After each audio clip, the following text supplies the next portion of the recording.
बने हम हिंद के योगी, धरेंगे ध्यान भारत का। बने हम हिंद के योगी, धरेंगे ध्यान भारत का। बने हम हिंद के योगी, धरेंगे ध्यान भारत का। बने हम हिंद के योगी, धरेंगे ध्यान भारत का। उठाकर धर्म का झंडा, करे उत्थान भारत का। धर्म का झंडा, करे उत्थान भारत का। बने हम हिंद के योगी, धरेंगे ध्यान भारत का। बने हम हिंद के योगी, धरेंगे ध्यान भारत का। गले में शील की माला, गले में शील की माला, गले में शील की माला। गले में शील की माला। पहन कर जान की कफनी, पहन कर ज्ञान की कफनी। उठाकर धर्म का झंडा, करे उत्थान भारत का।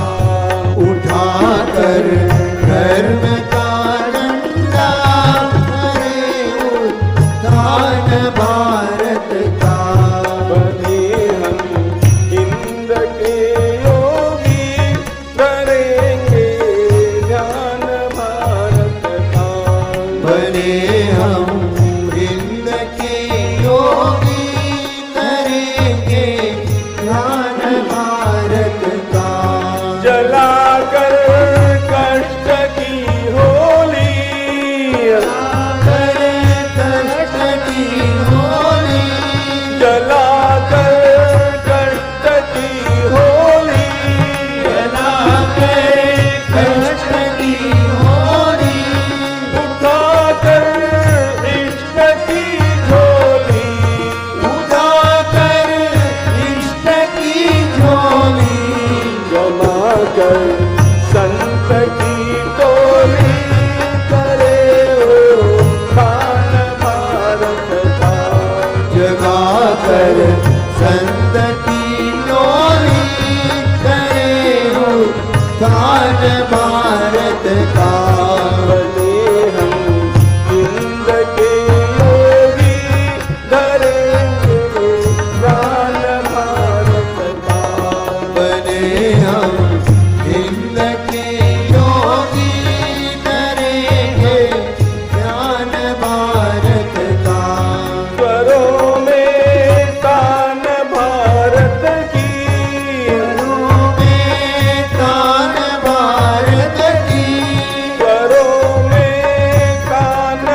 का सार्थक, हमारे जन्म का सार्थक, हमारे मोक्ष का कारण, हमारे मोक्ष का कारण, हमारे स्वर्ग का साधन, यही उत्थान भारत का।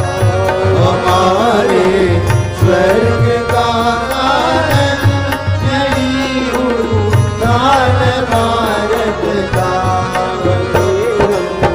इंद्र के योगी करेंगे ज्ञान भारत का।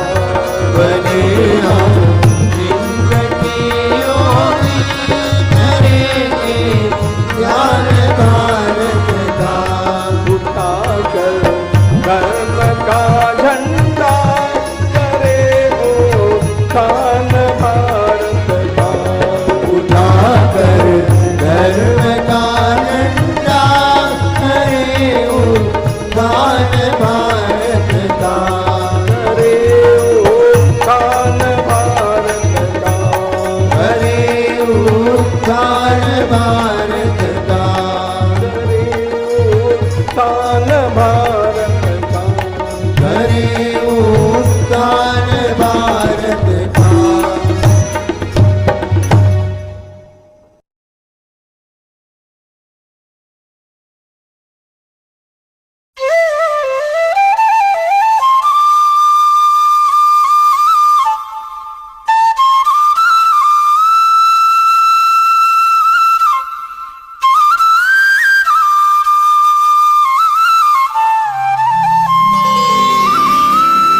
योगेशं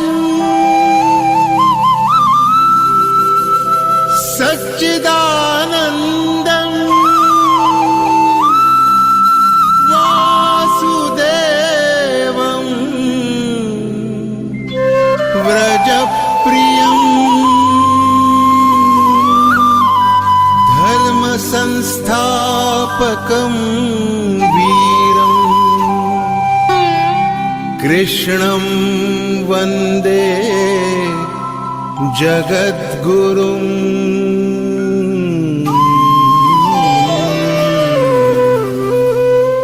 ईश्वर भक्ति भाव से बहती संस्कारों की धारा, भारत माँ की सेवा में गीता परिवार हमारा, गीता परिवार हमारा।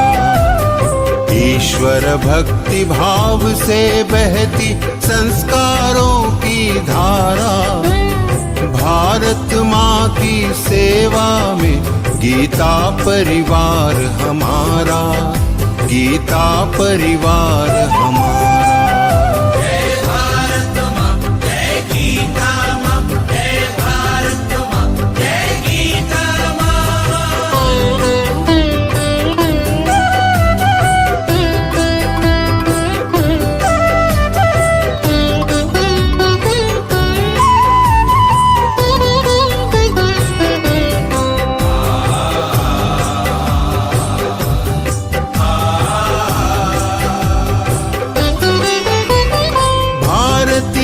संस्कृति का वैभव जग में सबसे न्यारा। जय भारत माँ, जय गीता माँ, जय भारत माँ, जय गीता माँ। भारतीय संस्कृति का वैभव जग में सबसे न्यारा। ज्ञान और विज्ञान यहीं से सबने पाया सारा, सबने पाया सारा। कुछ भूलों से हारा फिर से जीते देश हमारा, गीता परिवार हमारा, गीता परिवार हमारा। जय भारत माँ, जय गीता माँ, जय भारत माँ, जय गीता माँ।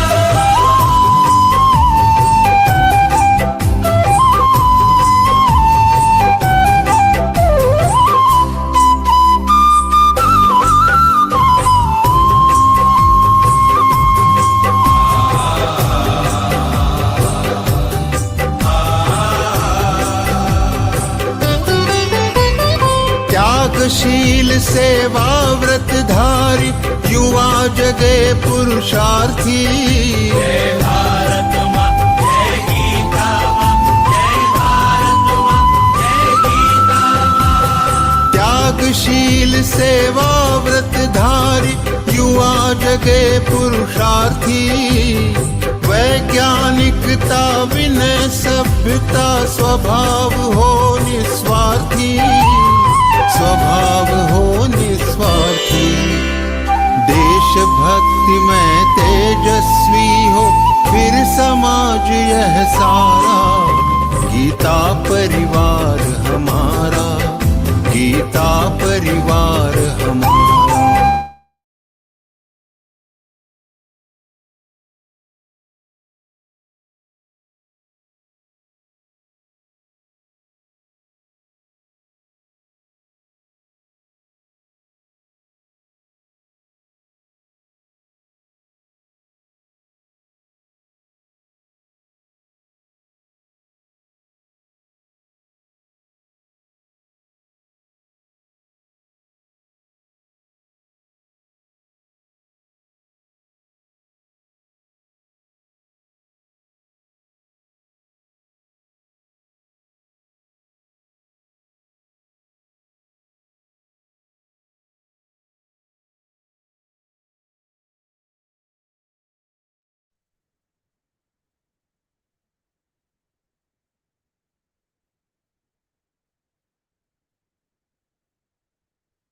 Namaste, Jai Shri Krishna, everybody.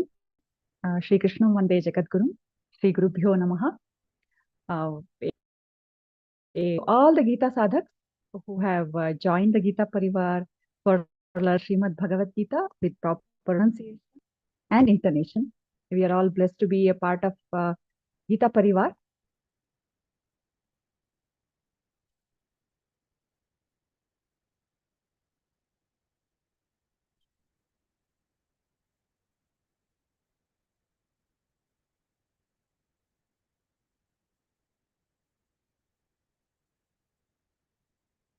Yeah, can you hear me? Okay, is it okay?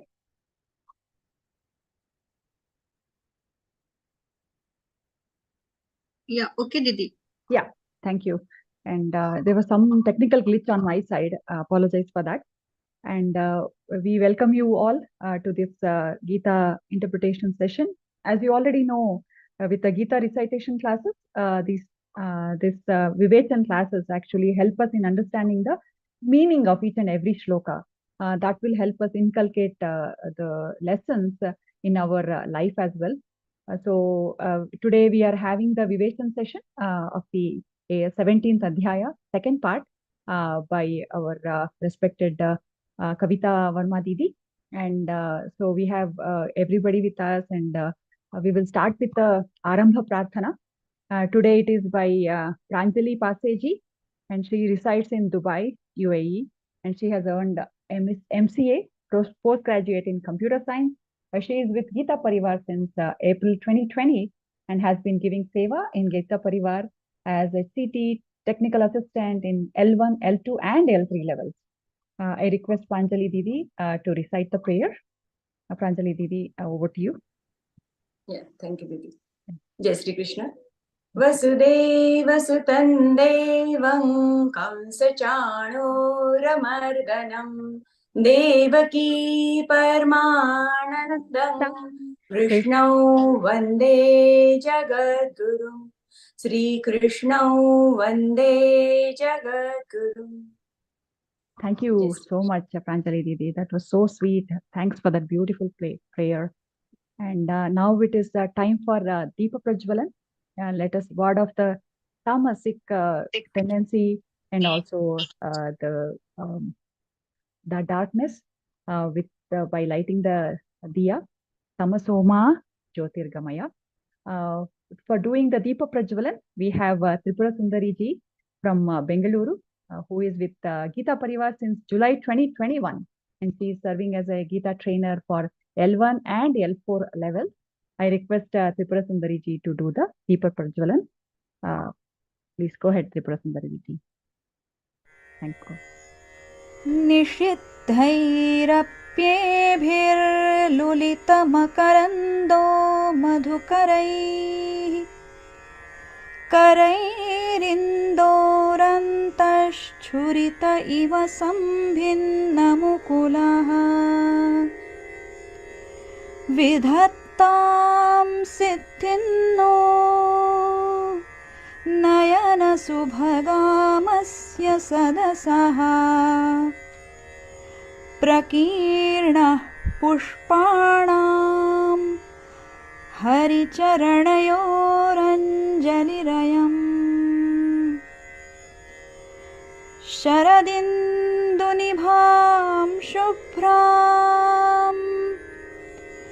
शुभ्रवस्त्रैरलङ्कृतां कलहंसकृतावासां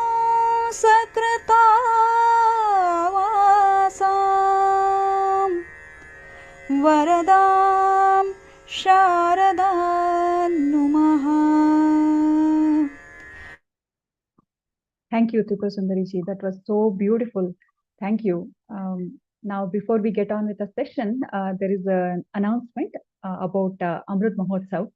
I think you might have received the information about this Amrit Mahotsav in your respective groups, as you might already have read it. This is the 75th birth anniversary of our Parama Pujya Swamiji. This year it will be celebrated as Geeta Bhakti Amrit Mahotsav from 4th of February to 11th of February in Pune. For that, thousands of sadhakas and devotees are actively participating in this divine, magnificent cultural festival. All are warmly invited to take part in this grand and sacred Geeta Yajna in Pune. Let us come together and make a meaningful contribution to this construct of national consciousness. And now it is time for the most anticipated part of the session, that is Vivechan session, the interpretation session by our Geeta Pravina, Geeta Vrati, Kavita Verma Didi. And I'm really very fortunate to introduce Kavita Didi, who is Geeta Vrati, Geeta Vichakshana as well. What do we mean by Geeta Vichakshana is, she not only knows Geeta by heart, but if you just give a Adhyaya number and a Shloka number, she can just say that Shloka just like that. So that is the expertise she has with Geeta. And not only Geeta, she is one of the most outstanding and illustrious Geeta sadhakas. And she is the disciple of Parama Pujya Swami Guru Govind Dev Giriji Maharaj, and has been with Geeta Parivar from a very young age. And she has completed Vedanta studies also from Chinmaya Vishwa Vidyapitha in Kochi. And she has earned the coveted degree of Advaita Vedanta Acharya with a gold medal. So I think you might have had a chance to interact with her during the grammar sessions as well. And apart from achieving so much, she is also in charge of TC team and BC teams of Learn Geeta Parivar. And Kavita Didi, she's also active in Prachara department of various departments. And she's coming up with various innovations in teaching and spreading the knowledge of Geeta and also implementing the same. And Kavita Didi, I request you to illuminate our world of knowledge with your expertise. Over to you, Kavita Didi.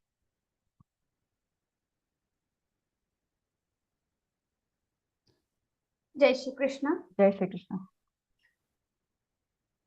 Sada Shiva Samarambham Vyasa Shankara Madhyamam Asmadacharya Paryantam Vande Guru Paramparam. Om Parthaya Pratibodhitam Bhagavata Narayanena Swayam Vyasena Grathitam Purana Munina Madhye Mahabharatam Advaitamritavarshini Bhagavati Ashtadashaadhyayini Amba Tvamanusandadhami Bhagavad Geete Bhavadveshini Bhagavad-Geete Bhavadveshini. So once again, welcome in the interpretation session. So this time we have 17th chapter Shraddha Trai Vibhag Yog, And this is our last interpretation session for this batch for level 2. So level 1 we have completed, and very soon we will be completing our level 2 and we will register. I hope you all have registered in level 2. If not, then also register yourself for level 3 and get chance to learn other 6 chapters of Bhagavad Gita. So yes, last time we have completed till 10 shlokas. So till the food. So 3 types of foods are described in Bhagavad Gita: Satvic food, Rajasic food, and Tamasic food. Now we will see 3 types of Yajna also, Dana also, Tapa also. So everything is divided into 3 parts according to Bhagavad Gita.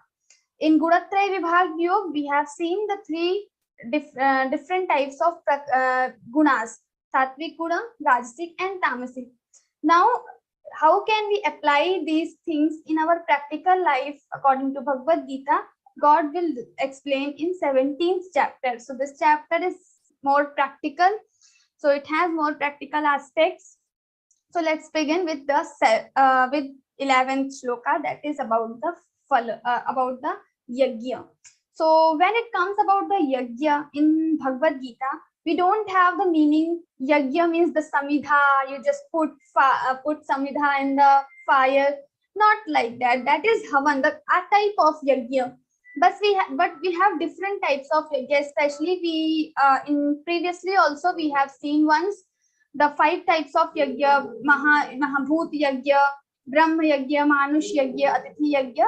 Similarly, we have here the Yajna word, and we have different types of Yajna. Now, if we take the meaning, literal meaning, the havan, that Yajna, then also God is telling how this Yajna also has different types according to the action, according to the intention. So last time we have discussed that actions are not important, but our intentions.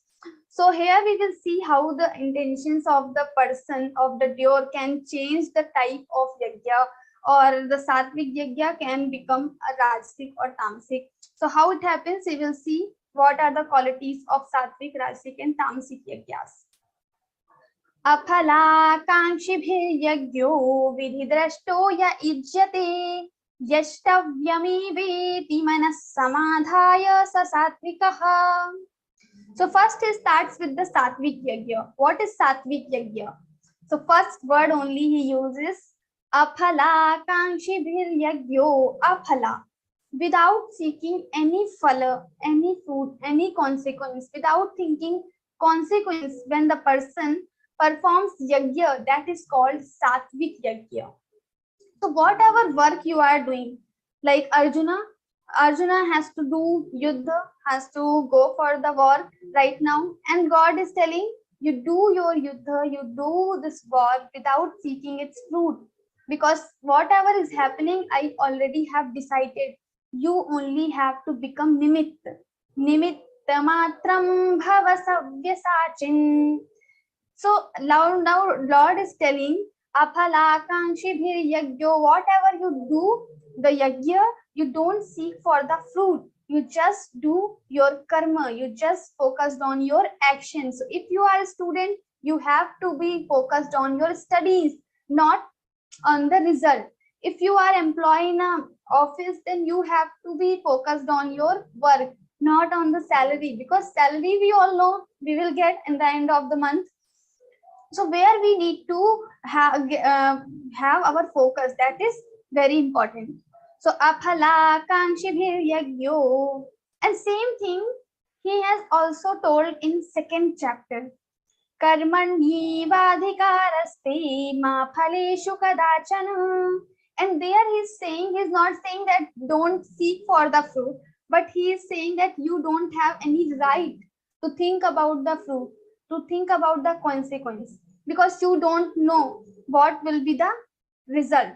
You can only do your karma. So you don't have even right, you don't have power, you don't have any ability to know the future, to know the consequence. So if you cannot know the consequence, why you are having an anxiety in your mind about the something which you don't know, which is unknown? So sometimes many of us, we have this fear called fear of unknown. We don't know why we have this anxiety, why we have this tension, but from morning till evening, we are stressed, we are depressed. This happens due to unknown. This is called unknown fear. And this comes when we are so much attached with our fruits, with the results. So when we are attached with the results, maybe we don't know sometimes, but automatically the fear will come in our mind. So if we want to control, if we don't want to have this unknown fear, many of us, we must have experienced this kind of fear. Many people have this. So they, without any reason, if they ask what is the reason, they cannot tell, but they have fear in the mind. So this kind of fear can be avoided if we are not much attached with the fruit, if we are not much attached with the results. So we have to control this thing, that we should not have attachment with the results. Aphala kankshibhir yagyo. If we want to live happily, because many times it happens, if we are so much attached with the results, that is the cause of all the pains, sorrows, and that make like our expectations will be high, more higher, and then we will put more effort. But that time when we are putting effort for, and we are focusing on the result, then this putting effort becomes very sorrowful, very painful, because whatever work we are doing, we are not enjoying it, but we are more dependent, we are more focused on the fruit. So we have to become detached with the fruit. Aphala kankshibhir yagyo. And that's why in Bhagavad Gita, God is not telling about this aphala thing only once, but he is telling again and again. Frequently in Bhagavad Gita, if you read, you will read. So you can observe that Lord is telling this thing again and again, so many times in all the chapters. Many times he is telling. Why? Because it is very important. Because as a person, as a human being, we have to work all the time.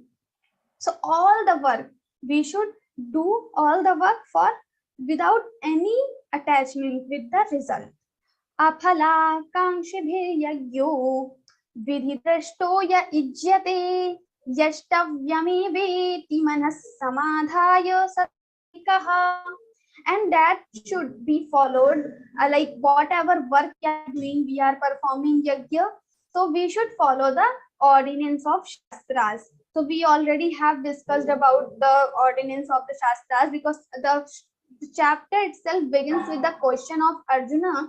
Arjuna is asking the people who perform work without knowing the ordinance of shastras, but they have shraddha, then what will happen to them?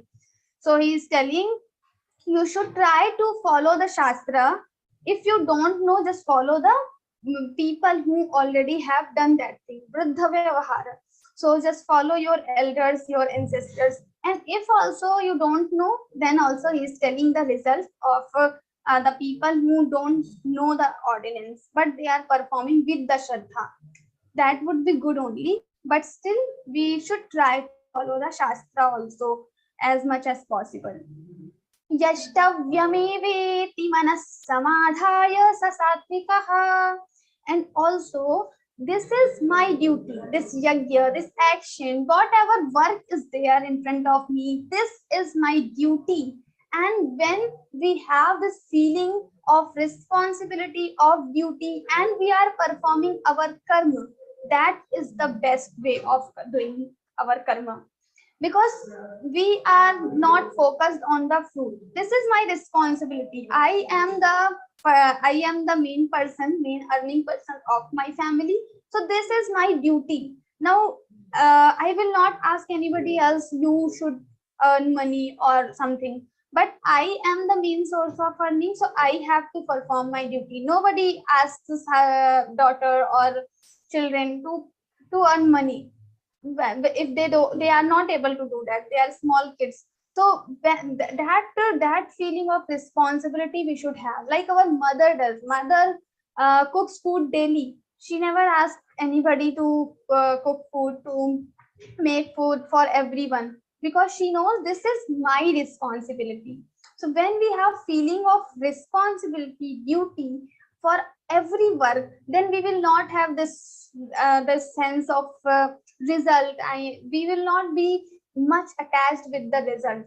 So if we want to get detached with the result, then we have to have the sense of responsibility, duty.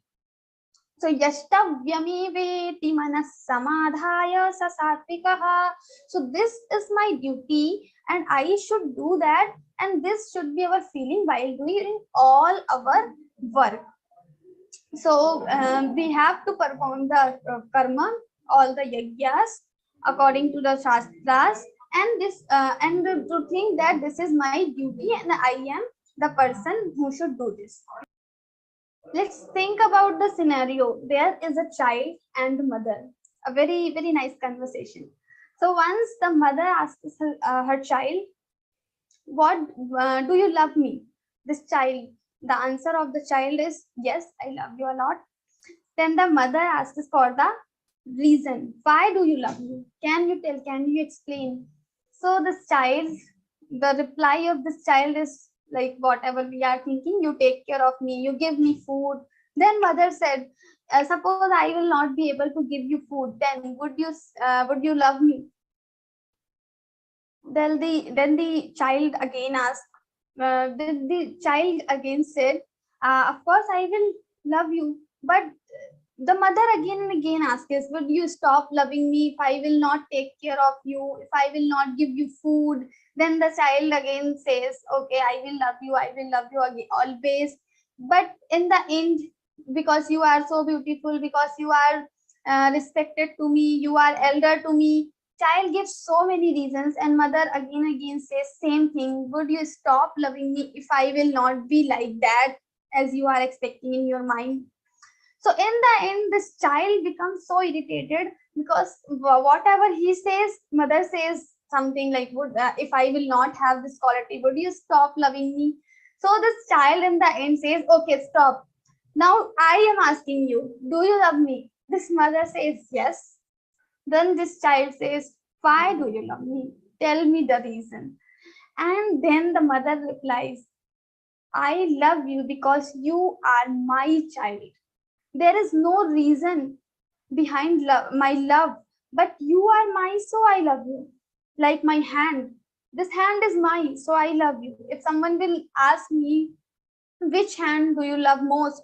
I cannot answer because both the hands belong to me, so I love them. So when we have this feeling of mindness, this is my. So when we don't have any expectation, that is called unexpected love. That should be for our karma. That should be for our yajna also. Whatever yajna we are performing, whatever actions we are performing, we should have this feeling of mindness. This is I have the responsibility. When I wash my hairs, I never say that why I should, what will I get after washing my hairs. Nobody thinks about that because we are not attached with the fruit. These are my hairs, so I have to wash them. That feeling we should have for our every action. That is the message of Lord here. So this is about the Satvic Yajna. So whatever karma yajna you are performing, just perform with the sense of duty or responsibility without seeking its result. Then it becomes your Satvic Yajna. Second, अभिसन्धाय तु फलं दम्भार्थमपि चैव यत् इज्यते भरतश्रेष्ठ तं यज्ञं विद्धि राजसम्. Now he is explaining second category of yajna, that is Rajasic yajna. So he is telling the people who have just opposite to the Satvic. In Satvic, we don't have to think about the fruit, but when we are so much attached with the fruit, Rajo Ragatmakam Viddhi. So Rajoguna belongs to the Ragatmakam, like results of our actions. Then this kind of yajna, this kind of action belongs to the Rajasic yajna. This is called Rajasic yajna. So abhisandhaya tu phalam, with the view of phala, purpose, or the intention, or the fruit or consequences. So when we are studying, some people just put 90%. So when we are reading, we are studying, seeing 90%, I have to get 90% marks. That should be our goal, should be fixed. But not every time we should think about the fruit only, consequence only. Because students, they are not studying. They are going to study for 2 hours, but in 2 hours they are thinking about the fruit only for 1 hour, and they spend 1 hour, 1.5 hour for about the fruit only. They just think about the fruit and they just spend their time. So this should not be our attachment. We should have some goal, 90%, 95%, but we should not much indulge with the fruit, with the consequence. So abhisandhayatu phalam dambharthamapi chaiva yat, and also for dambhartham, they want to show off, like I am very dharmic person, so I am performing the yajna. So this is called the dambha. So when we want to showcase something or our actions in front of others, this is called the Rajasic yajna. When we are doing, like suppose some person is performing yajna, why is performing yajna? To show others, this is Navratri, everyone is performing yajna, so I am also performing yajna. I am doing bhajan and having loud music for everyone, so everyone can, my neighbors can listen the music. They will get to know that I am performing yajna. Something is happening in my house that is so dharmic, so I am also a dharmic person. Then we have this intention in our mind and we are performing yajna. That yajna will become your Rajasic yajna. We abhisandhayatu phalam dambharthamapi chaiva yat ijyate bharata shrestha tam yajnam vidhi rajasam. And when we perform this type of yajna, this is called Rajasic yajna. So we should become Satvic person, as we have seen, that will lead us to the success. The main purpose of life is to get the knowledge about the God, and to know the God, to know the reality. We have to become Satvic, and slowly we have to become Trigunatit. So we have seen what are the lakshanas or characteristics of Trigunatit. Kailing gaistin gunane tanatito bhavati prabho. So Arjuna has already asked about the Trigunatit state, what is that state and how to reach that state, everything, and we have seen in 14th chapter. Now in 17th chapter, how to reach to that stage, he is telling. So we have to perform our yajna, that should be Satvic, not Rajasic, because in Rajasic we have attachment, so we will have more pain, because the result of Rajoguna is dukkham only. In 14th chapter we have seen.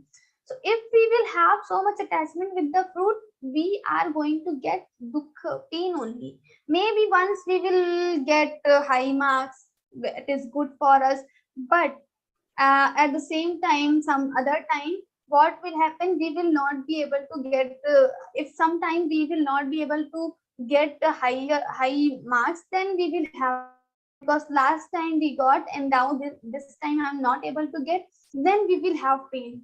So to reduce our pain, to avoid our pains, we have to avoid the Rajasic vrittis.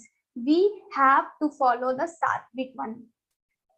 So this is about the Rajasic yajna. And for the example, we have Jateshti yajna in the Vedas.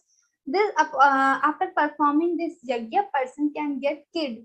So for kids, people perform this Jateshti yajna. So abhisandhayatu phalam, they have some fruit in their mind and they are doing this action. So this is called Rajasic yajna. What about the Tamasic? This is very interesting because it is some fun is there every time. So vidhihinam asrishtanam mantrahinam adakshinam Shraddha virahitam yajnam tamasam parichakshate. Now opposite to this Satvic and Rajasic both. Vidhihinam asrishtanam, first thing, vidhihin, without following the ordinance of Shastras. They don't see the Shastras, they don't know the Shastras, even they don't try to know the Shastras. and just they are performing yajna vidhihin completely. They don't follow anything, just performing yajna, having some fire, some samhita, and just started yajna. Maybe sometimes Panditji also not there.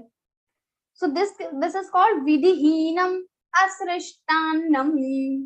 And in every yajna, in the end, we have to distribute some annam, some kind of annam we have to distribute. That is the rule in the yajna. But asrishtanam, this tamasic yajna, the people who perform this tamasic yajna, maybe they are not going to distribute any anna, any food, anything in the end. Asrishtanam, mantrahinam, adakshinam. Now mantrahinam and adakshinam, these two words, having the mantrahinam without mantra. So Panditji recites mantra. So without mantra means Panditji is not reciting well. But why? The reason is the devil himself, this yajman, this person who is performing yajna. Why? Because adakshinam. Adakshinam without dakshina. We have to give some dakshina to Panditji. But these tamasic people, what is their strategy? Sometimes it happens in maybe you have observed this thing. Sometimes happens. People go to Panditji, they promise for 5,000 rupees after performing the yajna, but in the end, when they have completed wedding or something, some kind of yajna, what happens? They say, okay, I will give you only 3 or 2,000. So this happens with the thing, and in the yajna only they start fighting with Panditji. Now what Panditji, what he will do? He will not recite mantras well, half mantra, and half he is uttering, half he is inside in the kantha only. So like that. So this is called mantrahinam. Now Panditji will also not recite well mantrahinam and adakshinam, because you are not giving proper dakshina. And also then Panditji will have another appointment at the same time. He will come late or he will go very soon.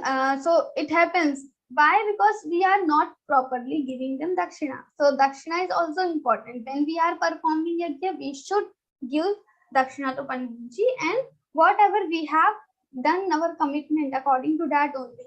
So dakshinam, but in tamasic yajna people do. They don't give proper dakshina, or sometimes they do give dakshina, but their bhava, their feeling is like, why I have to do, I can recite all the mantras, why I'm asking Panditji and all. So these when we have these feelings while giving the dakshina, this becomes our tamasic yajna. So we should not have these feeling. Mantrahinam adakshinam shraddha virahitam yajnam tamasam parichakshate. Now third is saying shraddha virahitam yajnam. They don't have any shraddha, they don't have to do anything with the yajna. Why they are performing yajna? Because some other reasons. Maybe some minister is coming, I have to perform yajna in front of him to impress him, or to impress the society, to show the society that I am dharmic person. Just for these reasons they perform yajna. They don't have anything with the yajna. So mantrahinam adakshinam shraddha virahitam yajnam tamasam parichakshate. Now next we will talk about the tapa. So we have 3 types of yajna: Satvic, Rajasic and Tamasic. Now when we talk about the tapa in our Bhagavad Gita, then it has different meanings, because again when we think about the tapa, we have only one image, that enter in the water and just sit in under the sunshine, and then it will become our tapa. Whatever we see on the televisions, we watched in the movie, so that is not the real tapa. That is a kind of tapa, but that is not only the tapa. Tapa, the main meaning of tapa is self-denial. When we are able to deny our mind, because our mind says so many things, do this, not do this. We know dharma, we know adharma, but we don't follow dharma, we follow sometimes adharma, because our mind is saying, mind is forcing us to do. Then we have to we have to deny our mind. You should not do this. I am not supposed to do this. If the mind is saying, then also I am able to deny that mind. That is called real tapa. Now people will say, I can do it, is very easy for me. So tapa is very easy, but it is not easy. So Arjuna himself has said in 6th chapter, this mind, controlling this mind is like a controlling the air. So as we cannot control the air, similarly we are not able to control our mind also. So this controlling of this mind is not easy. So he's saying, when we are able to deny our mind, when we are able to control our mind, that will become our tapa. So whatever you do, your actions, every action will become your tapa. Because when we are students, let's see, every time we are talking about the students or employees, because that then we can connect more. So if we are a student, what is our tapa? So our duty, whatever we are doing, our duty, our studies. And when we are studying, so many things are coming in between, so many problems, difficulties are coming. Our mind gets distracted again and again. We have Instagram, we have Facebook, we have WhatsApp, we have calls, we have parties, we have relatives, friends. Everyone will come at that time, and then we should not engage with them. And that time also we have to study. That is the time when we have to deny our mind, and that will become our tapa. So tapa doesn't mean that we are sitting inside the water or we are sitting under the sunshine. That is not the tapa. But the real tapa is when we are able to deny our mind. Our mind will say, let's play for some time, let's watch the television, don't study right now. But that time we have to deny our mind. That is our tapa. If we are able to do that, we are able to follow the tapa. So what he's saying, there are 3 types of tapa, and this tapa he will tell at the level of body, at the level of speech, and at the level of our actions. So like manasa, mind, body, and speech. So 3 levels of tapa we have. And then he will divide this tapa again 3 levels, because at the level of speech we have tapa. Then this tapa has Satvic, Rajasic, Tamasic type also. So collectively it will have 9 different types of tapa. So first he will start with the Shariram tapa, tapa of body. What are the tapas of body?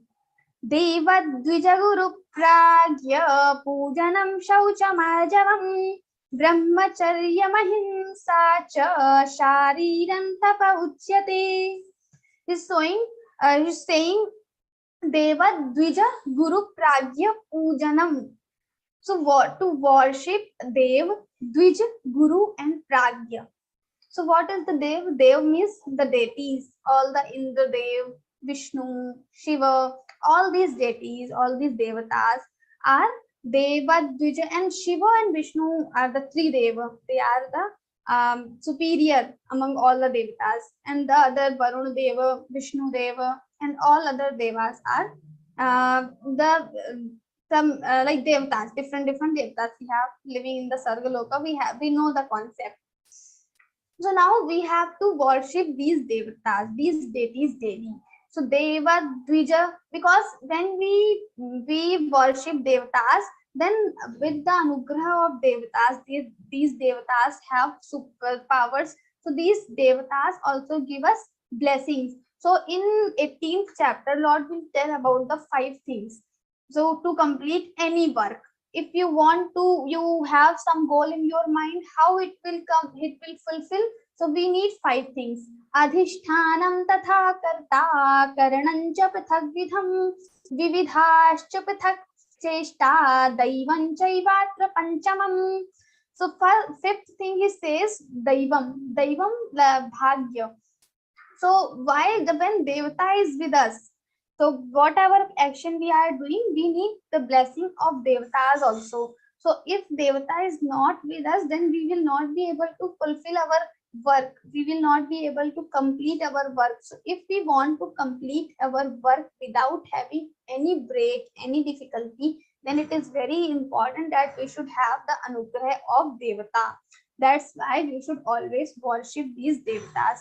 Parasparam bhavayanta shreyah param avapsyatha. In third chapter also Lord has said, like Manushya, the human beings worship Devatas, they do Yajna, they put Samidha in the Yajna, then Agni Deva, he carries all the Samidha to the Sargaloka, he distributes the Samidha among all the Devatas, and then Devatas also blesses us, Devatas bless us, the human beings. So we have to worship Devatas. So Deva Dvija, now what is the Dvija meaning? So Dvija means the Brahman. Dvija means who borns 2 times. So Brahmana, in the Brahmana we have Upanayan Sanskara. So after once they born normally, then they have Upanayan Sanskara. So it is called that if there is Upanayan Sanskara, then they have again the rebirth, maybe they have. So that's why they are getting birth 2 times. So they are called Dvija. Like our teeth are also called Dvija. Because once we have the teeth in the childhood, then all the teeth will replaced with the new. So these teeth are coming again 2 times. So these are called also as a Dvija. Similarly, the birds are also Dvija. Why? Once they come in the form of egg, then after breaking this egg, they come out of the egg. So they also have two births. So these are called the Dvij. Now here the Dvij means Brahman. So we should always worship the Brahmans also, because who are the Brahmans? Because they know the mantra, they know the Shastras. So all the Brahmans who know the Shastras, they are following all the karma of Brahman, whatever should be performed by the Brahmana. If Brahmana, this person is following, then we should worship this Brahmana also. Deva Dvija Guru Pragya. Third is saying Guru. So Guru, we have like Diksha Guru and Shiksha Guru. So we get Diksha from some Guru. So like my Guru is Swamiji, Swami Govind Dev Ji, you can see him. So I have taken Diksha from him. So he is my Diksha Guru. So I should always worship him. So he is my Guru. Then again we have Vidya Guru also. I am learning Advaita Vedanta. So there are my Guru, different Gurus. So I should worship these Gurus also. This Diksha, Siksha Gurus also, Vidya.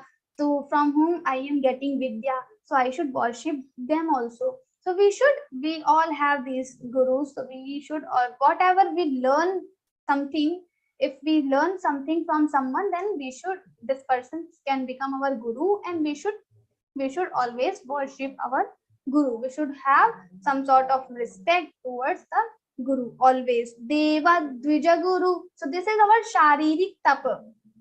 Why this is Tapa? Because sometimes it is not possible to worship every day. Maybe this time I have very busy schedule. Then also I have to worship Devatas. I have to worship Guru. I have to remember the Dvija Brahmana. If some Brahmana is coming to my home, that means I am busy. Doesn't matter, but I have to attend that Brahmana. I have to take care. I have to serve that Brahmana. Whatever he wants, I should fulfill the wish of Brahmana. That is my responsibility, because I have to worship Brahmana. So whatever situations will come, sometimes difficult situations will come, and that time also, if we are worshipping the Brahmana, Deva and Guru, this will become our Tapa, because the circumstances will come. These are difficult circumstances, and we are not supposed to do that work, but still we are doing, we are managing somehow. Then this will become our Sharirik Tapa. So Vigna will come, difficulties will come, but then also we have to face these difficulties, and then it will become our Tapa. Deva Dvija Guru Pragya. Then fourth he is saying Pragya. So it is not like only Brahmans will be Pragya. That's why he is separating this word pragya and brahmana. So pragya means highly intellectual people who have the knowledge. So whoever person, no matter he believes brahmana, vaishya, shudra, kshatriya, if he has knowledge, then this person should be worshipped by us. And this knowledge can be any type. If someone has the knowledge of physics and I don't have, then I should respect that person. I should have respect. So I should not think I am studying shastra, so what is the need to worship a person who has some other field's knowledge. I have knowledge of my field, other person have knowledge of his field, then also I should, whoever has high knowledge, I should worship that person. So Vidyavan Sarvatra Pujyate, in all three lokas, even by the deities also. Devatas will also worship to the person who has Vidya, who has knowledge, who has intellectual power. So we should always worship the intellectual person also. Deva Dvijaguru Pragya Pujanam Shauchamarjavam, and then Shaucham.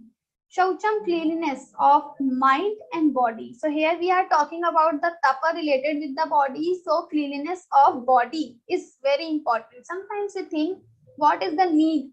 I am worshipping God with my mind. Why should I take bath? So this cannot be a question. Why? Swamiji always says, till the time we need food, we have to perform all our daily work, all our nitya karma. Whatever nitya karmas will come, taking bath, doing rituals, performing yajna, agnihotra yajna, whatever things will come as a person, as our responsibility, we should follow. We should not think why we should do. We should follow as our duty and without seeking its fruit. So till the time we need food, we have to follow all the vidhi. We have to put tilak, we have to wear mala, we have to do japa, we have to use mala for the japa. We should have separate asan for doing our daily rituals, because we should not use same asan. Many of us in our home, we have only one asan. Mother will also use the same, the sister will also use the same, but it should not like that. So we should follow all the vidhan. So people say, what is the need? Why we should do? What difference it will make? It will make difference till the time we have need of food. So if we have need of food, then we should follow everything. Once our body will become like that, we can live without water, without food, without air. That time we will become Brahmagyani. Then you can avoid the karma. But Lord in third chapter, Lord says these people also who don't need anything, air, water, food, then also they should perform yajna, because he himself, God is saying, Name parthasti kartavyam trishlokeshu kinchana. There is no duty, no responsibility for me, but then also I perform all the karma. So you need to perform your karma always. So these are the, and then brahmacharyam ahimsa cha. Brahmacharyam also, we should always try to control our indriya, our mind every time. So brahmacharyam ahimsa cha, and non-violence. These are the sharirik tapa. Tapa related with the body. Then tapa related with the vak, like vani, when we are speaking. Anudvegakaram vakyam satyam priyahitam chayat swadhyayabhyasanam chaiva vangmayam tapa uchyate. So anudvegakaram vakyam, we should not speak something, some harsh words, which the words make other people feeling bad. So these words we cannot utter, never. Satyam, and we should always say truth. Priyahitam, and this should be dear to the person to whom we are telling. This should be truth, but that truth not like if someone has no eyes, then we can say you don't have eyes. This is truth, but this will not make any sense when you are saying to that particular person. So the truth should be satya. The Truth should be truth, and it should be dear to the person also. It should not be harsh. So satyam, priya, hitam, and hitam also. Sometimes people praise a lot. They admire us a lot. Oh, you are doing so good work. This. Maybe this person is not. Person doesn't deserve all this.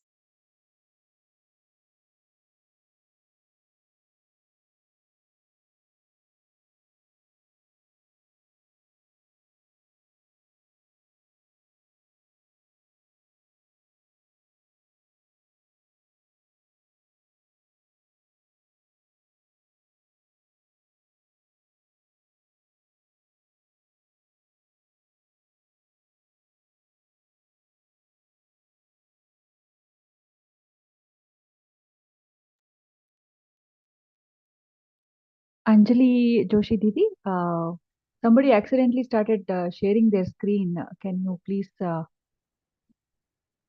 start sharing the screen? I apologize to everybody. We will get back to that session. Just hold on.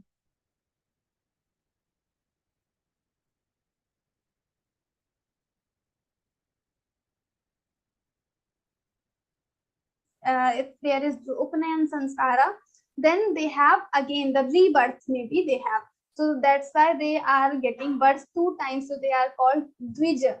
Like our teeth are also called Dvija, because once we have the teeth in the childhood, then all the teeth will replaced with the new. So these teeth are coming again 2 times. So these are called also as a Dvija. Similarly, the birds are also Dvija. Why? Once they come in the form of egg, then after breaking this egg, they come out of the egg. So they also have two births. So these are called the Dvij. Now here the Dvij means Brahman. So we should always worship the Brahmans also, because who are the Brahmans? Because they know the mantra, they know the Shastras. So all the Brahmans who know the Shastras, they are following all the karma of Brahman, whatever should be performed by the Brahmana. If Brahmana, this person is following, then he should worship this Brahmana also. Deva Dvija Guru Pragya. Third is saying Guru. So Guru, we have like Diksha Guru and Shiksha Guru. So we get Diksha from some Guru. So like my Guru is Swami Govind Dev Ji, you can see him. So I have taken Diksha from him. So he's my Diksha Guru. So I should always worship him. So he is my Guru. Then again we have Vidya Guru also. I am learning Advaita Vedanta. So there are my Guru, different Gurus. So I should worship these Gurus also. This Diksha, Siksha Gurus also, Vidya. So from whom I am getting Vidya. So I should worship them also. So we all have these Gurus. So we should, or whatever we learn something, if we learn something from someone, then this person can become our Guru, and we should always worship our Guru. We should have some sort of respect towards the Guru always. Deva Dvija Guru. So this is our Sharirik Tapa. Why this is Tapa? Because sometimes it is not possible to worship every day. Maybe this time I have very busy schedule. Then also I have to worship Devatas. I have to worship Guru. I have to remember the Dvija Brahmana. If some Brahmana is coming to my home, that means I am busy. Doesn't matter, but I have to attend that Brahmana. I have to take care. I have to serve that Brahmana. Whatever he wants, I should fulfill the wish of Brahmana. That is my responsibility, because I have to worship Brahmana. So whatever situations will come, sometimes difficult situations will come, and that time also, if we are worshipping the Brahmana, Deva and Guru, this will become our Tapa, because that is the circumstances will come. These are difficult circumstances, and we are not supposed to do that work, but still we are managing somehow. Then this will become our Sharirik Tapa. So Vigna will come difficulties will come, but then also we have to face these difficulties, and then it will become our tapa. Deva Dvijaguru Pragya. Then fourth he is saying Pragya. So it is not like only Brahmins will be Pragya. That's why he is separating this word Pragya and Brahmana. So Pragya means highly intellectual people who have the knowledge. So whoever person, no matter if he is Brahmana, Vaishya, Shudra, Kshatriya, if he has knowledge, then this person should be worshipped by us. And this knowledge can be any type. If someone has the knowledge of physics and I don't have, then I should respect that person. I should have respect. So I should not think I am studying Shastra. So what is the need to worship a person who has some other field's knowledge? I have knowledge of my field. Other person have knowledge of his field. Then also I should, whoever has high knowledge, I should worship that person. So Vidyavan Sarvatra Pujyate, in all three lokas, even by the deities also. Devatas will also worship to the person who has Vidya, who has knowledge, who has intellectual power. So we should always worship the intellectual person also. Deva Dvijaguru Pragya Pujanam Shauchamarjavam. And then Shaucham. Shaucham, cleanliness of mind and body. So here we are talking about the tapa related with the body. So cleanliness of body is very important. Sometimes we think, what is the need? I am worshipping God with my mind. Why should I take bath? So this cannot be a question. Why? Swamiji always says, till the time we need food, we have to perform all our daily work, all our nitya karma. Whatever nitya karmas will come, taking bath, doing rituals, performing yajna, agnihotra yajna, whatever things will come as a person, as our responsibility, we should follow. We should not think why we should do. We should follow as our duty and without seeking its fruit. So till the time we need food, we have to follow all the vidhi. We have to put tilak, we have to wear mala, we have to do japa, we have to use mala for the japa. We should have separate asan for doing our daily rituals, because we should not use same asan. Many of us in our home, we have only one asan. Mother will also use the same, the sister will also use the same, but it should not like that. So we should follow all the vidhi, vidhan. So people say, what is the need? Why we should do? What difference it will make? It will make difference till the time we have need of food. So if we have need of food, then we should follow everything. Once our body will become like that, we can live without water, without food, without air. That time we will become Brahmagyani. Then you can avoid the karma. But Lord in third chapter, Lord says these people also who don't need anything, air, water, food, then also they should perform yajna, because he himself, God is saying, Name parthasti kartavyan trishlokeshu kinchana. There is no duty, no responsibility for me, but then also I perform all the karma.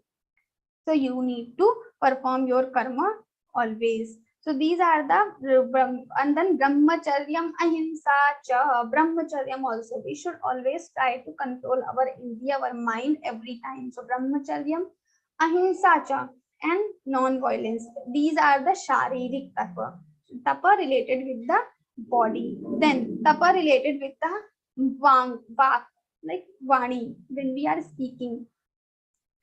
Anudvegakaram vakyam satyam priyahitam chayat swadhyayabhyasanam chaiva vangmayam tapa uchyate. So anudvegakaram vakyam, we should not speak something, some harsh word, which the words make other people feeling bad. So these words we cannot utter, never. Satyam, and we should always say truth.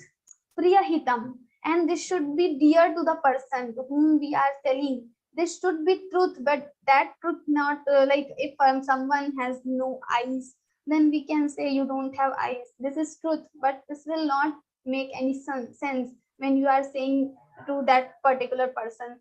So the truth should be satya, the truth should be truth, and it should be dear to the person also. It should not be harsh. So satyam priya hitam, and hitam also. Sometimes people praise a lot, they admire us a lot. Oh, you are doing so good work, this. Maybe this person is not, person doesn't deserve all these things, compliments, but still we are doing. So we are just over rewarding that person, we are just praising that person so much. So this should also be not there, because this is not for beneficial for that person, because this person will have pride over the thing which he doesn't has maybe. So we should not do that also. So satyam priya hitam chaya, that should be beneficial to that person. We should say truth, we should say which is dear to the person, and we should say which is beneficial to the person.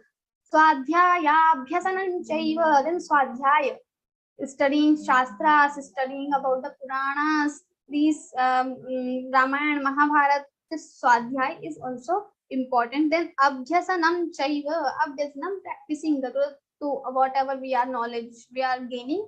Abhyasanam Chaiva, Vangmayam Tapa Uchyate. These are called the Vangmaya Tapa, Tapa of our Vani, our speech. Shraddhaya Paraya Taptan Tapastat. Sorry, 16 shloka we have. The tapa of mana. Manaf prasada saumyatvam maunamatma vinigraha bhava samshuddhiritye tat tapomana samuchyate.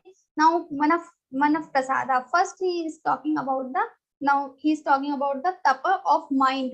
What are the tapas we can perform with our mind? So first he is saying manaf prasada.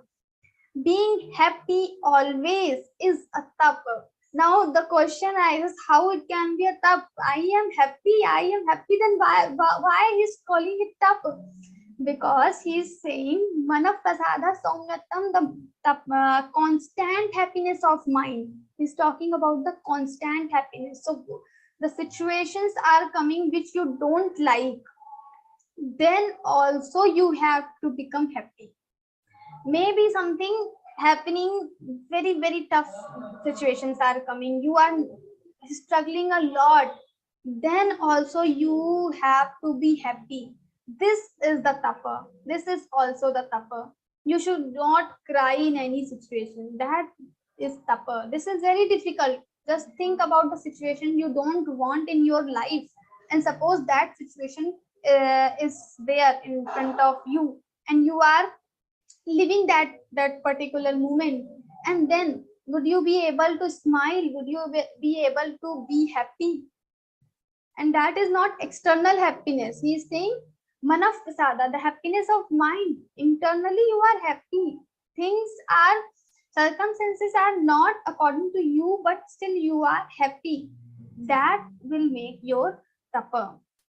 So that is also the tapa. Manaf prasada saumyatvam maunamatma vinigraha bhava samsuddhiritye tapomana samuchyate.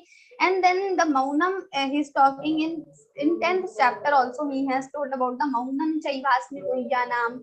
So maunam, we talk a lot. Sometimes there is no need to speak, but still we speak. So not speaking that time is also a tapa. Maunam, we should keep this fast. We keep fast on Ekadashi and all. We should have this fast, the maunam also. This is also a kind of fast. So we should have this thing like the next 1 hour, I'm not going to speak anything. So we are not speaking. This maunam is also very important. And this maunam shouldn't be only restricted with the speech, but also the maunam of all the indriyas. We should not think about the mind, because he is telling this maunam related with the speech, but the tapa he is explaining about the mind. So maunam is not about the speech he is telling, but the mind, maunam of mind. We should not think. Sometimes we don't speak much, but internally we are thinking a lot of things, so many things are going on in our mind, and we have a deep raga, the attachment, because we are thinking constantly about the same thing. So this is called tapa of mind, when we are able to just control our mind to not think anything. So we will think, we cannot just stop our mind, because mind is a form of thoughts also. There are thoughts to the mind.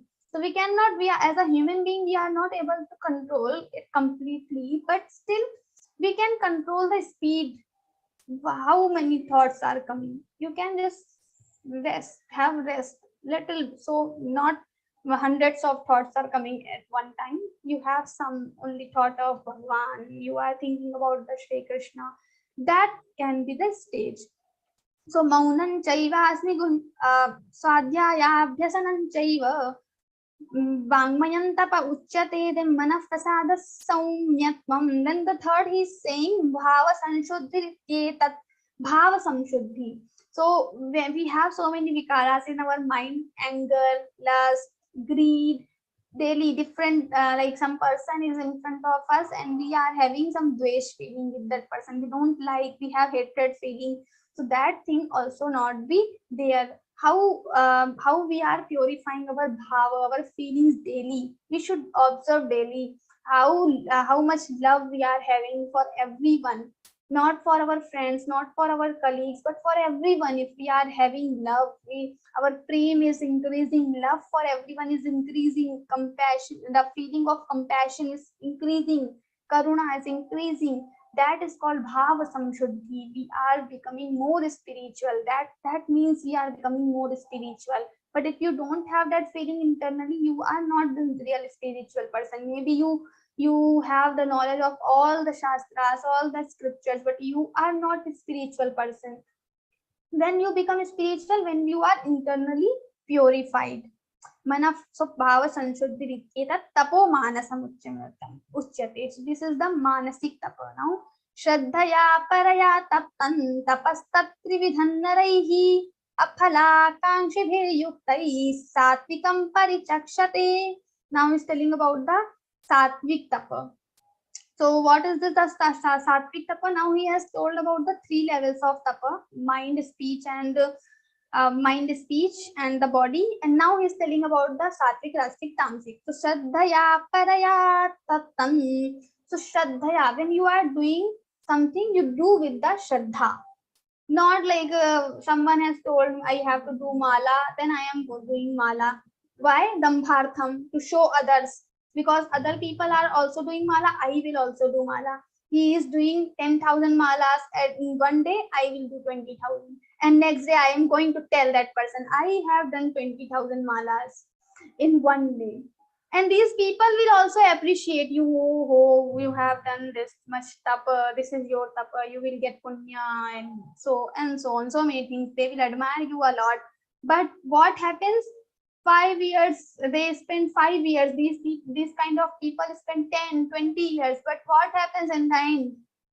Mala get polished, it is very shiny now, but their heart is as it is. They cannot control their mind. All the vikaras, lust, kam, krodh, lobh, anger, greed, everything is there in the mind only. But their mala is now shiny, it is very shiny now. Why? They are doing 10,000 japas in the day, but their mind has nothing. It has no purification.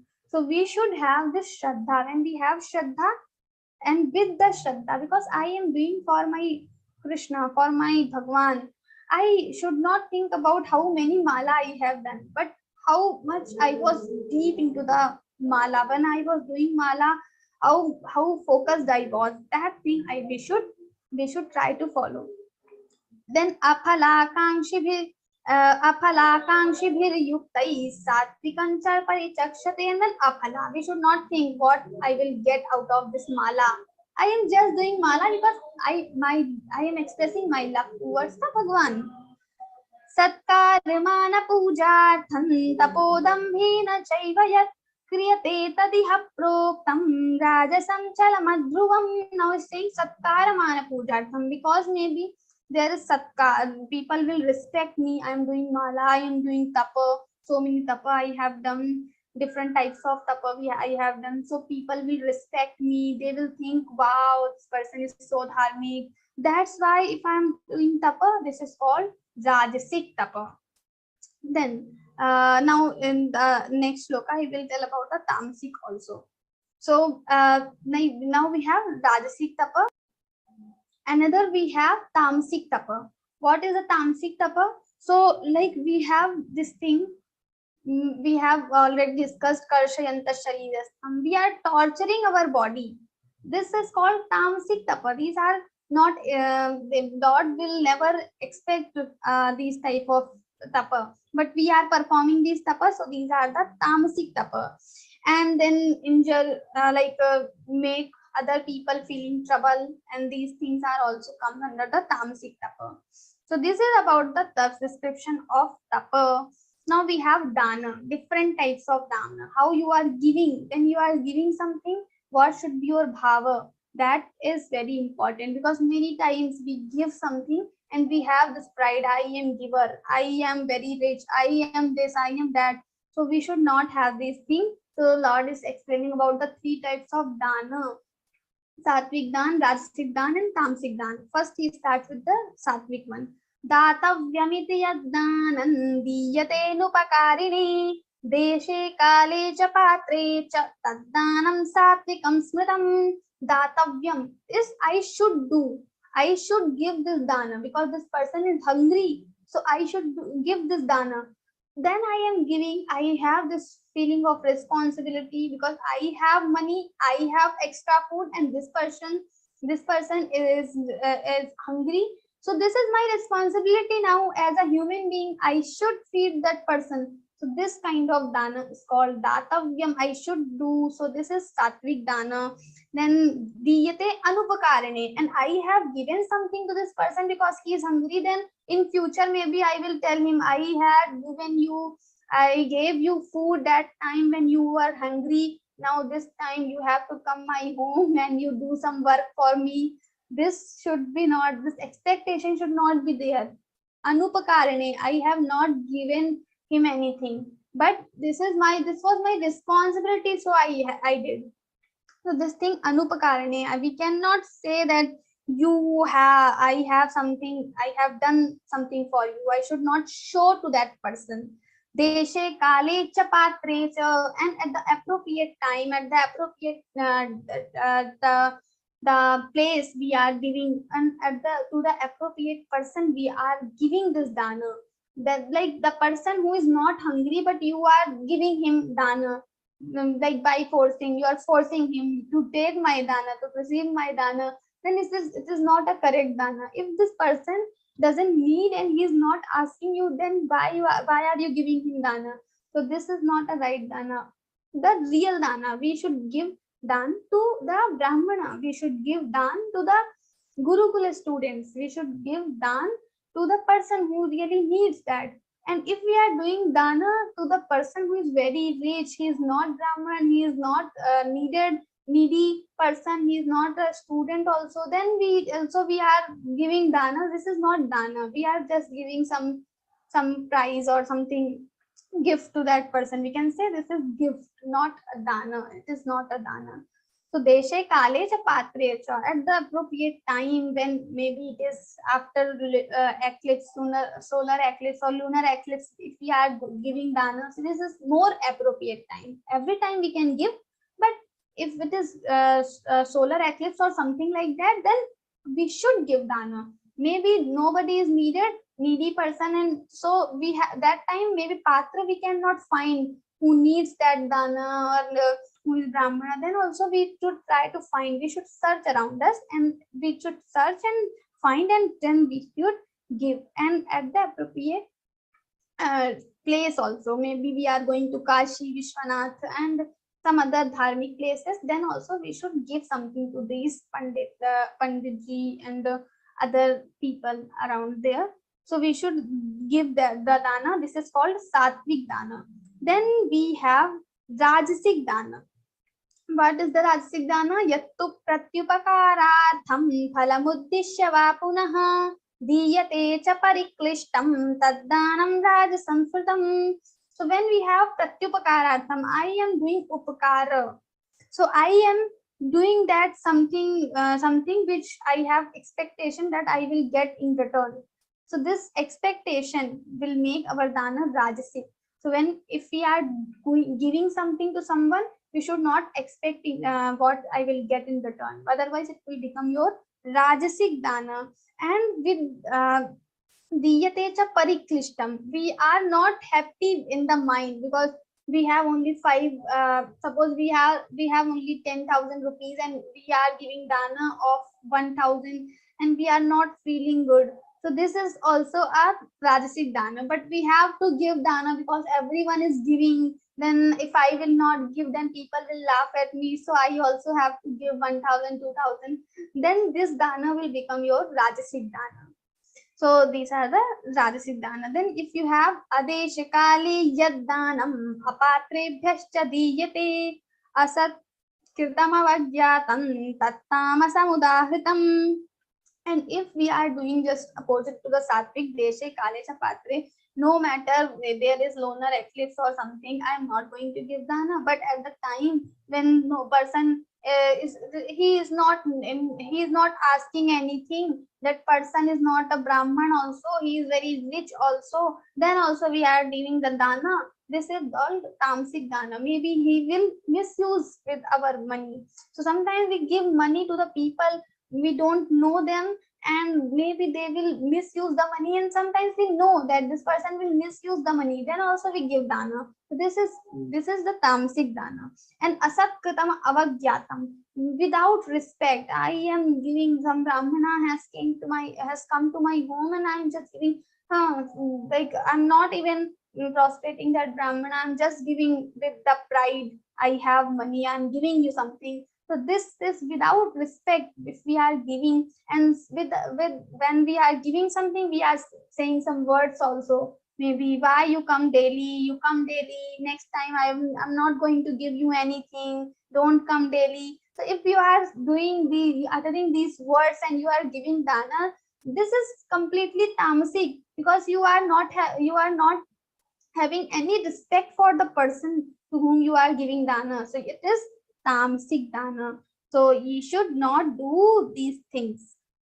Now the next is he will tell about the Om Tat Sat Iti. So he will tell about the name, indication, like indicator of Paramatman.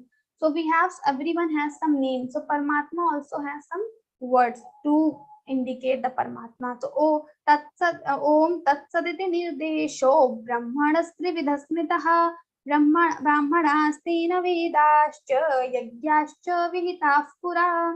So we have noun, pronoun, and adjectives. So Om, when we say Om, that is something noun. If I'm telling Kavita Verma, so this is my name. So this is something noun. Then if we cannot indicate with the person, I don't know the name, so I cannot indicate with the noun. So what I will use? I will use you or he, she, something like that. So then we will use pronoun. So that is Tat, Om Tat.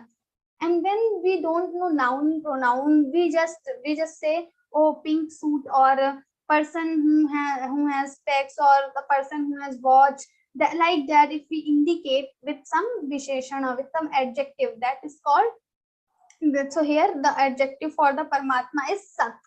He is Sat Sarupa. He exists every time. That's why it's called Sat. So Om Tat Sat. Om is noun, Tat is pronoun, Sat is adjective. So Om Tat Saditi Nirdesho Brahmanastri Vidhasmitaha. These are three indicators of Paramatma.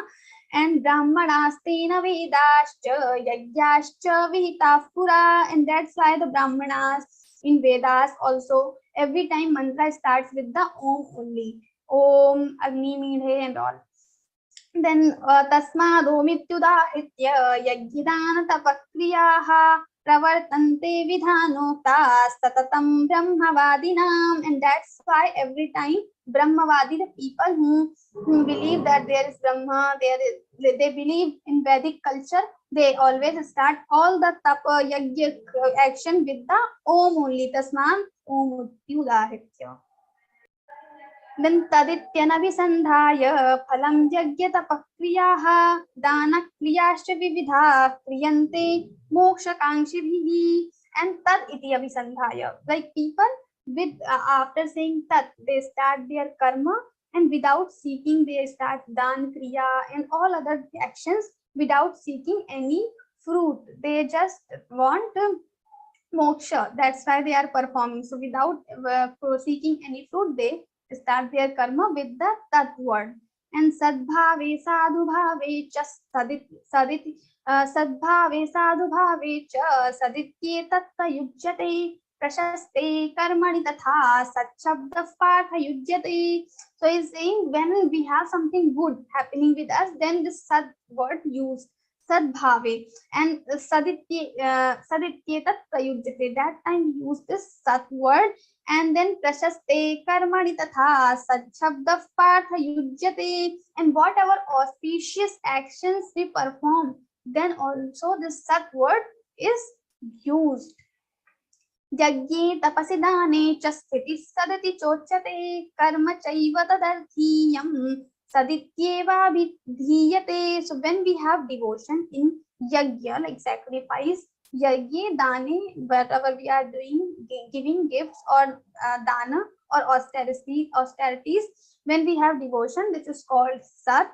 And any act, whatever work we are doing for such so for some good purpose, that is called sat only. Karma chaiva tadarthiyam. Tadarthiyam, whatever, if we are doing something for tad means that Paramatma, that Bhagwan, we are not doing for our selfish motives, that is called sat. And in the end, ashraddhayahutam dattam tapastatrividhan tapastaptam kritam chayat asadityuchate partha nachatatpretya no iha. And just opposite is saying, without shraddha, with the fruit, with the mind that I am getting this fruit after doing this, and this type of tapa, if we are doing, if this type of yajna, whatever action, if we are doing with this thing without faith, the shraddha word is very important, because shraddha Traya Vibhag is saying, so if we are doing without faith, then we are it will become asat. Now he was telling about the sat, this type of karma, everything will become asat completely, it will have no good fruit, nothing. So it is called asat. So now we have completed this chapter. So the Arjuna's question was, with the shraddha, if person is following the without following the ordinances, if person is performing something, so what kind of person he is, Satvic, Rajasic or Tamasic? So Bhagwan is saying this person is good only because he has shraddha, because in the end what he said, ashraddhya, the person who is giving dan, yajna, tapa without shraddha, that person is not good, his work will become asat. So we will complete. Om Tat Saditi Śrīmad-Bhagavadgītā Upanishadsu Brahma Vidyayam Yoga Shastre Shri Krishna-Arjuna Samvade Shraddha-Traya Vibhaga Yogo Nama Saptadashodhyayah. Om Shri Krishna Arpanamastu. Jai Shri Krishna. Jai Shri Krishna Didi, Dhanyavadaha. Really, that was a very enlightening session from Kavita Didi. Thank you, Didi. Thank you so much. And before we move on to the question and answer session, I just want to make a quick announcement. This is about the Geeta Sevi program. I think many of you in the audience might be already giving seva as part of the Geeta Parivar family, or some might be thinking about it as well. So now it is an opportunity to learn more about the Geeta Sevi program. We have a session at 8:30 Indian Standard Time. So those who are interested, you can join that session and learn in what capacity you can actually offer seva, that, what are the opportunities that are available. You can learn more about it. Now, we are going to take up the questions from the Geeta Sadhakas, and we have Rupal Didi with us, who will be answering the questions for us. And as you might already know, Rupal Didi is also Geeta Prati and Geeta Pravina, who's been associated with Geeta Parivar for a long time. And she's the disciple of our Parama Pujya Guruji. And she also has the Acharya degree from Advaita Vedanta Academy in Kochi. And Rupal Didi, I request you to take over and handle the question and answer session. And those who have the questions, please raise your hand and you will be given a chance to actually ask your question. Thank you. Jai Shri Krishna, everyone. After a long time, after 11 regions, we are waiting again. Kavita Didi has to go for Gita CV session, so I got this opportunity to come among you and take this question answer session. If anyone is having any question, please raise your hand and switch on your video so that we can directly add you on the spotlight. Thank you, Didi. Yes. You are with the name. Yeah, Gopin Ji. Manjula Ji, whoever is on screen, you can just call out their name. Sure, I will do that. Yeah. Gopinath from Mysore. Yeah, please go ahead. Pinaji, please unmute. You can unmute and ask a question. Namaskar, Jai Shri Krishna. Yeah, Jai Shri Krishna. I got a question on Shloka 22. Nowadays, it is difficult to find out deserving one to get or to receive dana. Yes. How to ensure it that we are giving to a right person or appropriate person? Actually, as we are in Geeta Parivar, so we cannot doubt Geeta Parivar now because we believe Geeta Parivar. Geeta Parivar is a non-profit organization and never asking for donations. So No, I'm not. I'm just telling Geeta Parivar we have Shloka trust. 22. Yes. I'm just telling how we can find out who's right or who's wrong. Okay. So right person, it comes with the experience when we are seeing people and Geeta Parivar is not asking for donation. So we have trust on Geeta Parivar that Geeta Parivar is right place to donate. Okay. Same as with the people also, when we see them for a long time, we have experienced them. So we get to know that this is the right time. As in Corona, we had the right time. This was the time to donate to some NGOs and some places to give food to the poor people. So that was the right time, and right people who are not getting the food, we can see them. They are sleeping on the roads and they don't have even the home to live. So like that, with the experience and by seeing with just a little bit viveka, we can get to know that. If we have that feeling of doing that donation, then we can find out. Okay. Yeah. Jai Shri Krishna, Gopinath ji. Now, Bhanumati ji, you have a question. Now, please go ahead. Yeah, Bhanumati ji. Unmute करिए. Yeah, Bhanumati ji, please ask. Jai Shri Krishna, Jai Shri Krishna. Jai Shri Krishna. Very nice explanation Didi has given us. Now I have a doubt, Madam Ji. Till 21st Slokam only it has been taught till Thursday. Now she has completed the full Adhyay. Yes. Yeah. So we need to, like, the words and all, it's not so much in memory. Not memory. We have not studied at all. So again one more class for this 7 sloka, 7 or 8 slokas we need. 17th chapter, I think there is one more session. In next session, Kavita Didi will be completing this session. Today, a few shlokas are still left. Up to 21st, it has been taught.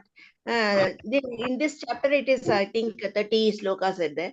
So, 9 more slokas, again, she has to tell us. Otherwise, we don't know. That is my request, Ji. Oh. Okay. Yeah, I got to know that. Okay, I will ask Kavita to explain those shlokas. Okay, Yeah. in next session, I will be completing that. Okay. Yeah. Sorry. Yeah, not a problem. You have noticed that. It's nice. Yes. Thank you. Now, Alok Bhayaji, please go ahead and ask the question.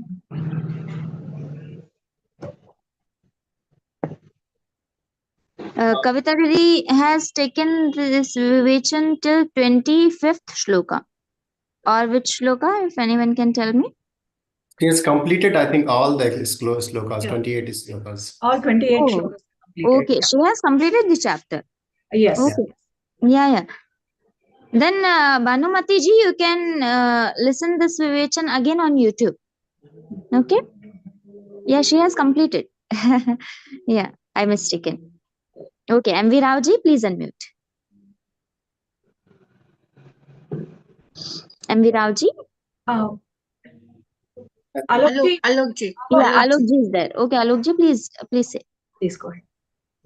Yeah. Jai Shri Krishna. My question is on the sadhakas, the sat, and on the sadhakas, 3 varieties of sadhakas that was discussed by Didi, Kavita Which Didi. shloka? The sloka was like after that she discussed about the dana, the 3 type of danas, sattva dana and the tapas dana, tamas dana.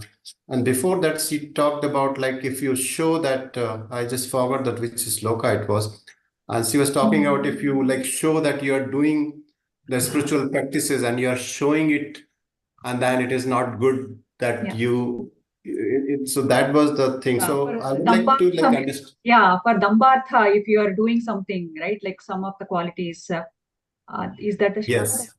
Yeah. Okay. That's right. Yeah.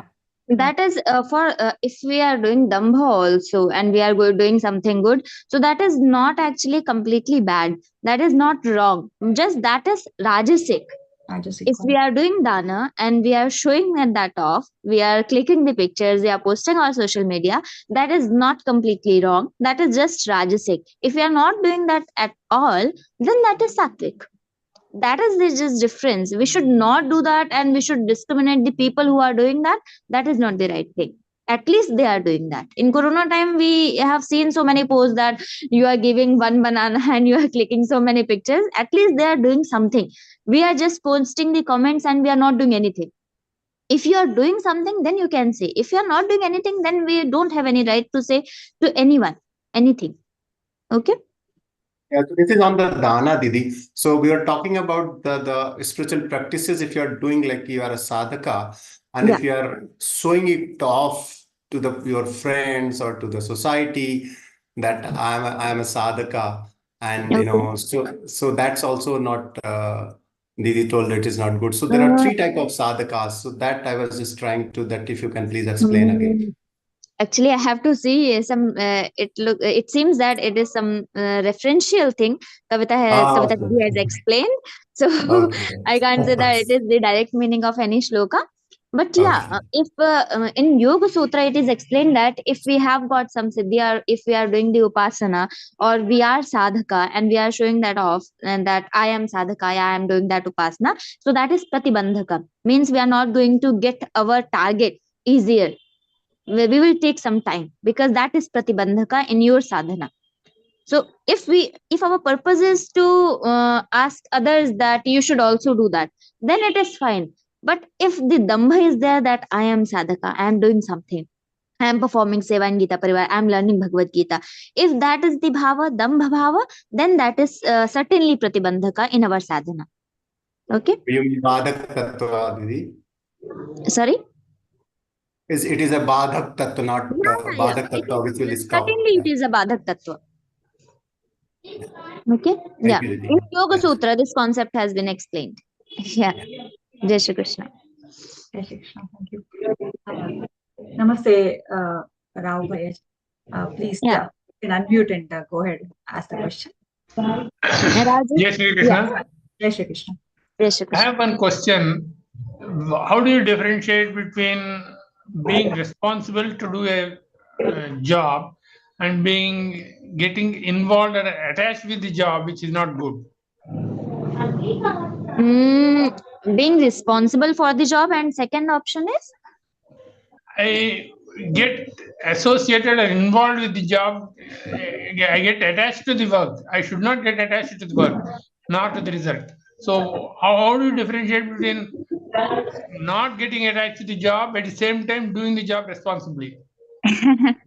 Responsibility is a different thing, MV Ravji, and being actually responsibility is a different thing, and being attached with something is a different thing. If I'm good doing my 100%, I'm studying very perfectly, and if I'm doing my business or I'm cooking in the kitchen, and I'm good doing my 100%, I'm giving my 100%. After that, whatever happens, I don't care. If you're I will get to know I'm attached if my food was good or bad. Someone says something and I get hurt. If I am hurt, it means I was attached. I was responsible, it is fine, but now whatever happens, I don't care. I was just doing that for Lord's seva, and now I am done. I have given my 100%. So I had done that responsibility. I had that responsibility in my mind, but now I am not attached with the result. Okay. So that is So doing they are any two karma with different things. Nishkam Bhava. One is getting attached to the result, the other is getting attached to the task. They are two different things. So Yeah. in my view, it's little difficult to not to get attached to a job if you are doing with passion and full involvement. Sorry, I got a call. I couldn't hear you, Raji. I said it's Yeah. difficult not to get associated with a job if you are fully passionate and doing the job with full interest. See, when we are attached to the result, then we are going giving our 100% for ourselves. In Vedanta Shastra, it is said, "Atmanastu kamaya sarvam priyam bhavati." We do everything for our happiness. So, if our happiness is Lord should be happy with me, He should like my work. He has allotted me this work, so I should give my 100%. So, if I have that mindset, then I am equally responsible, and I'm not even attached to the task, and I'm responsibility doing that. So that is the thing. So I'm not attached with the task or the phala, but I am giving my 100% because Lord has allotted me that work. As we have Manjula Didi and we have all the 8,000 volunteers here, they are not attached with the task or with the phala. They are just doing the seva because they think that this is Lord's work. This is Bhagavad Gita seva. I'm doing that. Okay. Thank you. Yeah. Jai Shri Krishna. Thank you. It is already 8:35 actually, and we have a Gita Sevi session. Okay. Is it possible to take one more question, Didi? We have Nagabhushan. Okay, yeah. Okay. Sure. Please go ahead, Bhaiya. You can unmute yourself and ask the question. Yeah. Can you please explain about Om Tassaditi, the word? Om Tatsa Om is it is said Tasya Vachaka Pranavaha. Om is the indication of Parabrahma Paramatman. When we say Om, it means we are doing the avahan of all the lords. So Om Tat Sat. Tat means that, Sat means the ultimate reality. So that is the only ultimate reality, that Parabrahma Paramatman. Om is the ultimate reality. That is the thing. And at the end of the chapter, At the end of the chapter, it is in every chapter it is yeah, there. in Pushpika we have Om Tatsaditi Śrīmad-Bhagavadgītā. So we remember that, Lord, that is only truth. That is only the ultimate reality. And if we say Om Tatsaditi, it means it is also said by the saints that whatever mistakes we have occurred in the chapter, that will be forgiven. Okay. Okay, thank you. Yeah. Okay. Jai Shri Krishna. Yeah, Manjula ji. Yeah, thank you so much, everybody, all the Gita Sas and Grupal ji for taking the questions despite, it is time for the Gita Sevi program. I really appreciate it, and thank you for answering the questions so beautifully. And even to Kavita Verma Didi, she explained she did this interpretation session with giving some very beautiful analogies that we can relate to and inculcate the lessons. Thank you. And before we do the prarthana, I would like to take a minute to thank our technical team, all the Gita trainers, our mentors, and Gita Sevis, and also all the devotees who attended this session. Please do continue your Gita sadhana and attend the sessions and to enrich your spiritual knowledge. And may the Bhagavad Gita be our life guide. And just like how we started the session with the prarthana, let us conclude with the prarthana as well to thank Bhagavan Shri Krishna for guiding us all along. And we have with us Shri Narayan Bhayaji, who is from Indore, and he has interest in reading, and he is not only a Geeta Sadhak since April 2022, but he is also rendering seva as a GC in level 1 and level 2, and has also received technical assistant training as well. And request Shri Narayan Bhayaji to please say the prayer. योगेशं सच्चिदानन्दं वासुदेवं व्रजप्रियं धर्मसंस्थापकं वीरं कृष्णं वन्दे जगद्गुरुं श्रीकृष्णं वन्दे जगद्गुरुं. Jai Shri Krishna to all. Dhanyawada, Bhayaji. It was very beautiful. Thank you. Thank you so much. And now it's time to recite the Hanuman Chalisa. Sarvam Shri Krishna Arpanamastu. Sarve Janaha Sukhino Bhavan. Let us chant Hanuman Chalisa now. Dhanyawadaha.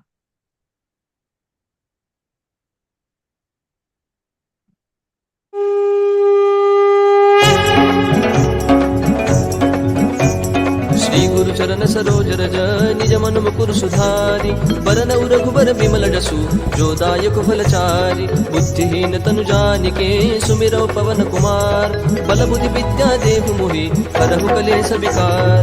जय हनुमान ज्ञान गुण सागर जय कपीस तिहु लोक उजागर रामदूत अतुलित बल धामा अंजनी पुत्र पवन सुत नामा महावीर विक्रम बजरंगी कुमति निवार सुमति के संगी कंचन बरन विराज सुबेसा कानन कुंडल कुंचित केसा हाथ वज्र ध्वजा विराजय कांधे मूंज जनेऊ साजय शंकर सुवन केसरी नंदन तेज प्रताप महाजगवंदन विद्यावान गुणी अति चातुर राम काज करिबेको आतुर प्रभु चरित्र सुनिबेको रसिया राम लखन सीता मन बसिया सूक्ष्म रूप धरि सिंहि दिखावा विकट रूप धरि लंक जरावा भीम रूप धरि असुर सहारे रामचंद्र के काज सवारे लाय सजीवन लखन जियाए श्री रघुवीर हर्षि उर लाए रघुपति कीन्ही बहुत बड़ाई तुम मम प्रिय भरत ही समभाई सहस बदन तुम रोज सगावै अस कहि श्रीपति कंठ लगावै सनकादिक ब्रह्मादि मुनीसा नारद सारद सहित अहिसा जम कुबेर दिगपाल जहाते कवि कोविद कहि सके कहाते तुम उपकार सुग्रीव ही कीन्हा राम मिलाय राजपद दीना तुम्हरो मंत्र विभीषण माना लंकेश्वर भय सब जग जाना जुग सहस्र योजन पर भानु लील्यो ताहि मधुर पल जानु प्रभु मुद्रिका मेलि मुख माहि जलधि लांघि गए अचरज नाही दुर्गम काज जगत के जेते सुगम अनुग्रह तुमरे तेते राम दुआरे तुम रखवारे होत न आज्ञा बिनु पैसारे सब सुख लहै तुम्हारी सरना तुम रक्षक काहू को डरना आपन तेज समारो आपै तीनों लोक हाकते कापै भूत पिशाच निकट नहीं आवै महावीर जब नाम सुनावै नासै रोग हरै सब पीरा जपत निरंतर हनुमत बीरा संकट ते हनुमान छुड़ावै मन क्रम वचन ध्यान जो लावै सब पर राम तपस्वी राजा जिनके काज सकल तुम साजा और मनोरथ जो कोई लावै सोई अमित जीवन फल पावै चारों जुग प्रताप तुम्हारा है पर सिद्ध जगत उजियारा साधु संत के तुम रखवारे असुर निकंदन राम दुलारे अष्ट सिद्धि नो निधि के दाता असबर दीन जानकी माता राम रसायन तुम्हारे पासा सदा रहो रघुपति के दासा तुम्हारे भजन राम को पावै जन्म जन्म के दुख बिसरावै अंत काल रघुवर पुर जाई जहाँ जन्म हरि भक्त कहाई और देवता चित्तन धरई हनुमत से सर्व सुख करई संकट कटई मिटई सब पीरा जो सुमिरई हनुमत बलबीरा. जय जय जय हनुमान गोसाई कृपा करहु गुरुदेव की नाई जो सत बार पाठ कर गोई छूट ही बंदी महासुख होई जो यह पढ़ हनुमान चालीसा होय सिद्धि साखी गौरी सा तुलसीदास सदा हरि चेरा की जय नाथ हृदय महडेरा पवन तनय संकट हरन मंगल मूर्ति रूप राम लखन सीता सहित हृदय बसहु सुर भूप सियावर रामचंद्र की जय पवन सुत हनुमान की जय.